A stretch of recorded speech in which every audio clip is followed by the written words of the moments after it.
O Reino de Deus, por Jack W. Hayford.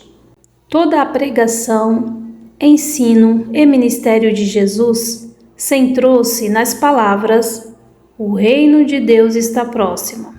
Marcos, capítulo 1, versículo 15. Ele veio como o Cordeiro Salvador para recuperar e redimir a humanidade, a fim de que esta viesse a conhecer o seu estado original na ordem divina.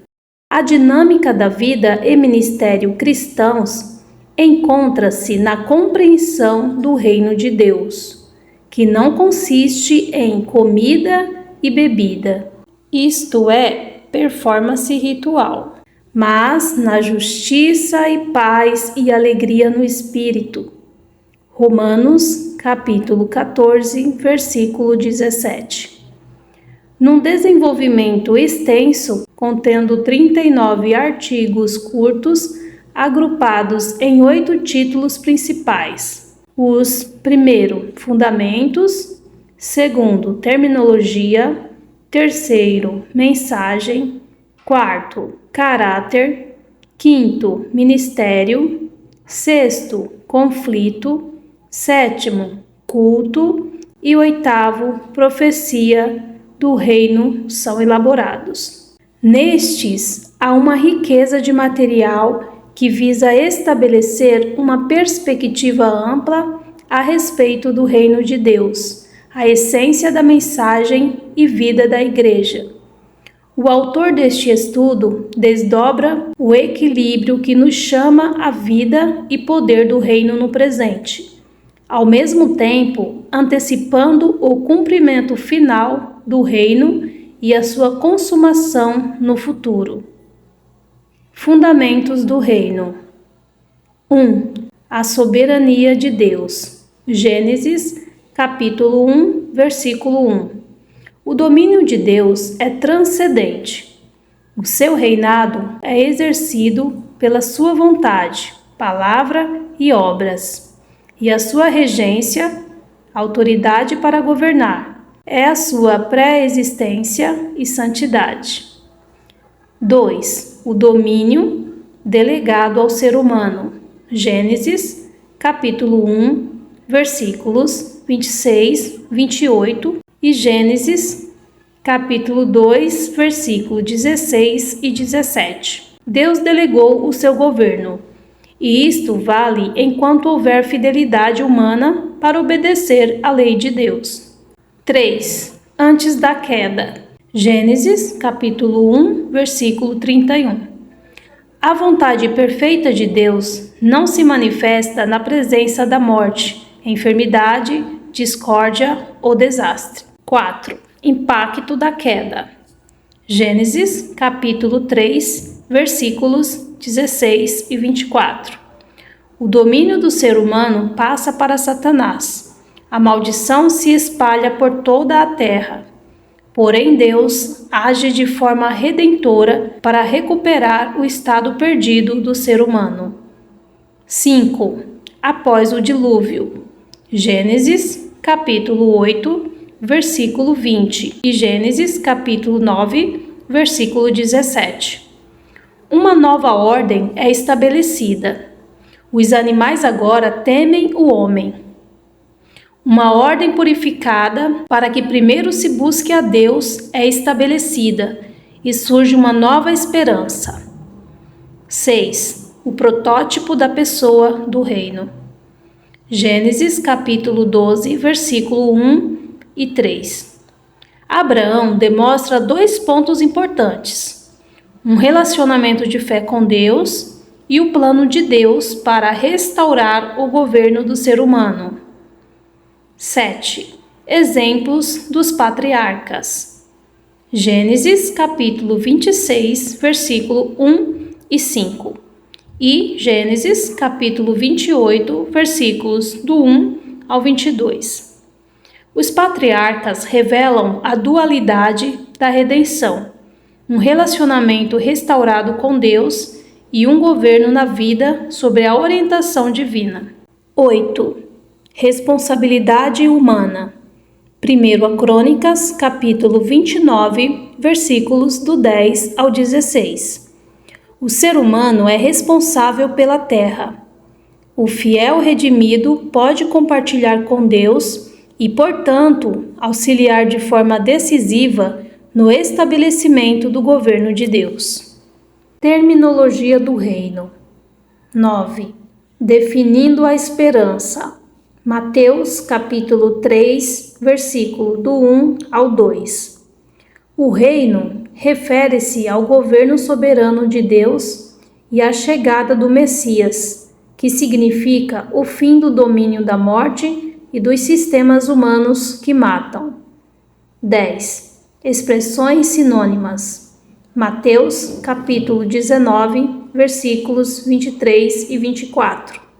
Reino de Deus e reino dos céus são sinônimos do reino, e quaisquer esforços para distinguir entre ambos são desnecessários. 11. Os escritos de João. João, capítulo 18, versículo 36. João usa o termo vida eterna para mostrar aos seus leitores que o reino é espiritual e não terminou ao final do ministério de Jesus ou por ocasião do nascimento da igreja. 12. Os escritos de Paulo. Colossenses, capítulo 1, versículo 27 e 28. Paulo usa a expressão em Cristo, que é a forma como um fiel entra no reino e ali compartilha de todos os benefícios deste novo governo. A mensagem do reino. 13.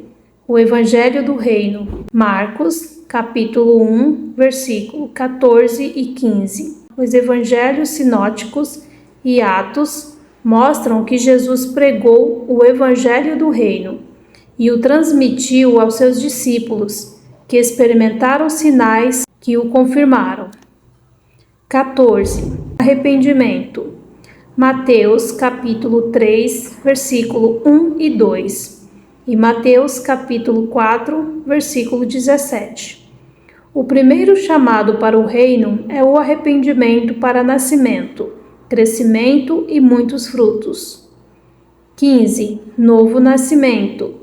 João, capítulo 3, versículos do 1 ao 5. Uma nova ordem de vida vem sobre o fiel, a qual gera o relacionamento com Deus e uma nova perspectiva.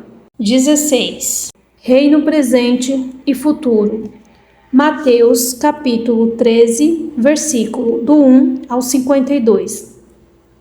O reino presente existe agora, lá onde Deus está restaurando o relacionamento perdido do ser humano com Deus e refazendo o governo divino. O reino futuro é o reino de Cristo ainda por vir. 17. O povo do reino. Colossenses, capítulo 1, versículo 13. Aquelas pessoas que receberam Jesus foram transferidas para um outro reino, onde elas atuam como cidadãos, embaixadores e exército deste reino. 18. O reino dentro de você. Lucas, capítulo 17, versículos 20 e 21. O reino de Deus é uma realidade espiritual que existe na vida de alguém. Vai além dos interesses desta pessoa e se expressa numa vida de amor e serviço. A conduta e o reino. 19. Características básicas. Mateus, capítulo 5, versículo 1 e Mateus, capítulo 7, versículo 27. No Sermão da Montanha, Jesus enumera 9 características primárias do povo que recebe o governo do reino de Deus. 20. A semelhança de uma criança. Mateus, capítulo 18, versículo do 1 ao 4. O chamado de Cristo a uma simplicidade infantil estabelece um espírito pelo qual a autoridade do fiel deve ser exercida como um agente do poder do reino de Deus. 21. Perdão. Mateus, capítulo 18, versículos 18 ao 35. Negar o perdão pode restringir o que Deus faria em favor de outros e pode ocasionar penalidades para aquele que nega o perdão, bem como trazer cobranças sobre os corpos, mentes e emoções. 22. Integridade e moralidade. 1 Coríntios, capítulo 6, versículos 9 e 10. A santidade do coração e da vida mantém abertos canais de comunicação com Deus e assegura o livre acesso ao Espírito Santo a fim de cumprir a vontade do Pai. Ministério do Reino. 23. O Espírito Santo. Marcos, capítulo 1, versículo 15. O fato de termos nascido de novo não nos qualifica para o ministério.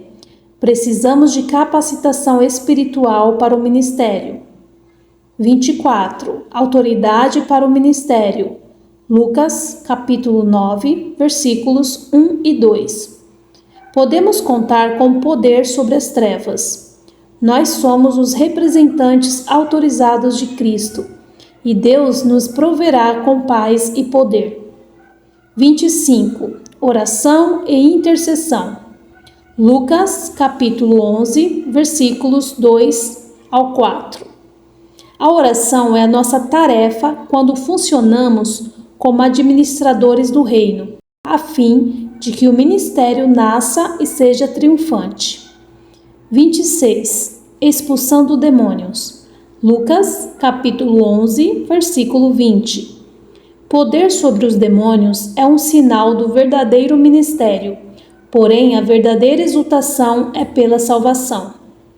27. Recebendo o poder do reino.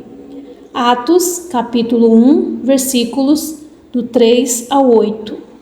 O Espírito Santo é aquele que concede poder ao ser humano e deve ser recebido. Não se trata de uma experiência automática. Conflito e o reino. 28. O governante maligno da terra. Lucas, capítulo 4, versículos do 1 ao 12. O atual sistema mundial acha-se fundamentado no governo destrutivo de Satanás. 29. Tomando por força. Mateus, capítulo 11, versículo 12. O reino de Deus é recebido por uma espécie de força que opõe-se ao status quo-humano pela chegada do poder do Espírito Santo que opera nas pessoas. 30. Fundamentos da autoridade. Colossenses, capítulo 2, versículos 13 ao 15. A cruz é a única esperança do ser humano para o relacionamento com Deus e o restabelecimento ao seu papel de governo na vida. 31. Esforçando-se. Lucas, capítulo 16, versículo 16. O reino de Deus é adiantado através da pregação, oração intensa, confronto com os poderes demoníacos, expectativa do elemento miraculoso e um coração inflamado. 32. Sofrimento e tribulação. Atos, capítulo 14, versículos 21 e 22. O poder e o reino não tornam alguém imune às dificuldades da vida. Porém, eles certamente oferecem a promessa de vitória. Adoração e o reino. 33. Um reino de sacerdotes. Êxodo, capítulo 19, versículos 5 ao 7. Através da oração, os sacerdotes do reino descobrirão meios para as suas vitórias futuras. 34. Estabelecendo o trono de Deus. Salmos, capítulo 22, versículo 3. O poder pertence a Deus. A nós é dado o privilégio de, com grande louvor, convidarmos a sua presença entronizada. 35. Convidando o governo de Deus. Salmos, capítulo 93, versículo 2. O poderoso Espírito de Deus é convidado a entrar em qualquer situação difícil pela oração. Venha o teu reino, seja feita a tua vontade. Aqui acontecerá então um encher da vida de alguém com louvor. 36. Adoração e louvor. Apocalipse, capítulo 1, versículos 5 e 6. A autoridade a que somos chamados a receber como sacerdotes de Deus só é implementada totalmente no espírito de adoração e louvor. 37. Prioridade da adoração. 1 Pedro, capítulo 2, versículo 9. A prioridade e o crescimento na adoração geram o evangelismo poderoso e as vitórias espirituais. Profecia e o reino. 38. Antigo Testamento, possuindo o reino. Daniel, capítulo 7, versículos 21 e 22. Os santos possuem o reino em meio a uma permanente batalha, um misto de vitória e derrota, com um triunfo consumado já antecipado na vinda de Cristo. 39. Novo Testamento, batalha permanente. Apocalipse, capítulo 12, versículos 10 e 11. A presente era consiste numa batalha por toda a vida, na qual o fiel é suprido com recursos para obter vitórias no reino.